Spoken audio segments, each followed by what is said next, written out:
میں اپنے فکر کا خلاصہ آج آپ کی خدمت میں پیش کروں گا، اور میرا اس سلسلہ اجتماعات کے اعتبار سے الوداعی تحفہ ہوگا۔ اب میں آغاز کر رہا ہوں۔ پہلی بات، اس سبب میں 3 باتیں مجھے کہنی ہیں۔ سب سے پہلی بات یہ کہ زندگی کی سب سے بڑی حقیقت موت ہے۔ ہم بلائے رکھتے ہیں، اپنے ذہن سے اسے دور رکھتے ہیں، لیکن واقعہ یہ ہے کہ زندگی کی سب سے بڑی حقیقت موت ہے۔ خدا کے منکر پیدا ہوئے ہیں، لیکن موت کا انکار کرنے والا بھی کوئی پیدا نہیں ہوا۔ اس لیے میں نے آیت آپ کو سنائی، کل نفس ذائقۃ الموت،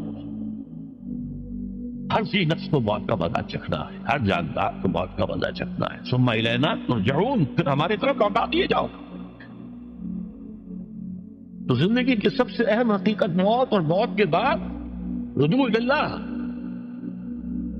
آخرت، یہ سب سے بڑی حقیقت ہے۔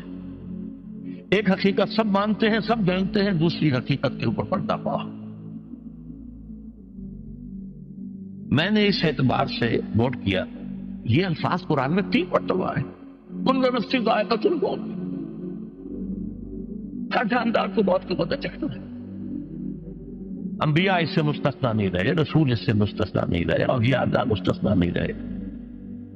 وقتی طور پر استثناء حضرت عیسیٰ کا ہے کہ ابھی وہ زندہ ہے، لیکن عیسیٰ یاتی علیہ الموت، حضور نے فرمایا عیسیٰ تبھی موت آئے گی جب دوبارہ آئیں گے، زمین پہنچیں گے، پھر اس کے بعد ان پر موت وارد ہوگی، ان کی نماز جنازہ پڑھی جائے گی، انہیں دفن کیا جائے گا وضو سے پہلے، شادی بھی کریں گے، اولاد بھی ہوگی۔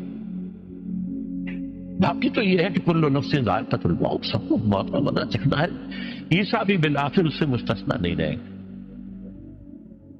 بلکہ قرآن میں ایک جگہ کہا گیا ہے فَإِن مِتَّ فَهُمُ الْخَالِدُونَ،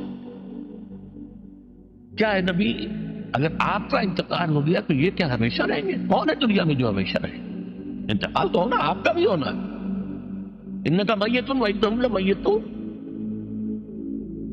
یہ تو مختصر ترین الفاظ تھے۔ اس سے آگے بڑھیے، سورہ انبیاء میں فرمایا کل نفس ذائقۃ الموت وَنَبْلُوكُمْ بِالشَّرِّ وَالْخَيْرِ فِتْنَةً وَإِلَيْنَا تُرْجَعُونَ، ہر جاندار کو موت کا مزہ چکھنا ہے، اور اس سے پہلے پہلے ہم تمہیں آزماتے رہیں گے، خیر کے ذریعے بھی، بھلائی دے کر، صحت دے کر، دولت دے کر، اولاد دے کر، شہرت دے کر، اور برائی کے ذریعے سے بھی، تنگدستی دے کر، بے عزتی دے کر، اہانت دے کر، ذلت دے کر، وَإِلَيْنَا تُرْجَعُونَ، اور پھر ہماری طرف لوٹائے جاؤ گے۔